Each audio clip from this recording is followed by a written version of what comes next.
Brink takes place on the Ark. It's an immense artificial floating city at sea, built as part of a contemporary green vision, but now existing in 2045, and having lost contact about 20 years beforehand with the rest of the Earth, it exists in complete isolation with what were originally sustainable resources now in limited supply.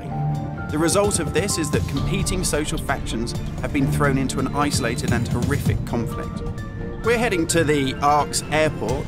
This was the original location that celebrities flew in and out of and had their photo opportunities, but it's also, because it's been deserted and disused for 20 years, the ideal location for me to show you a couple of the game's features in the absence of any enemies.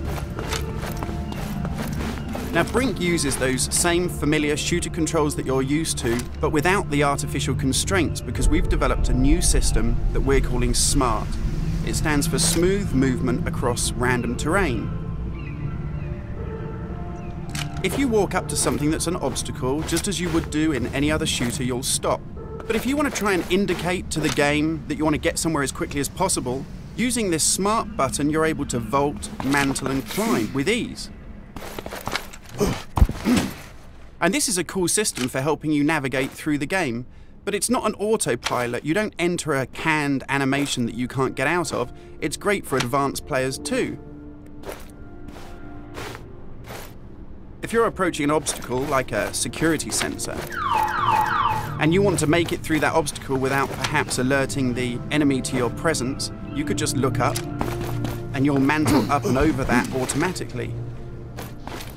And by the same token, if you use your same SMART button, just running towards something and looking down, you'll indicate to the game that you're able to slide under something.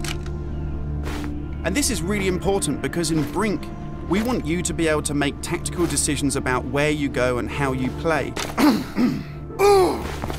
It's not a rail shooter where you're on a kind of minecart witnessing canned cinematics. And that's important too, because in Brink, irrespective of whether you play offline or online, you can create a cool identity for yourself that really reflects how you want to play the game.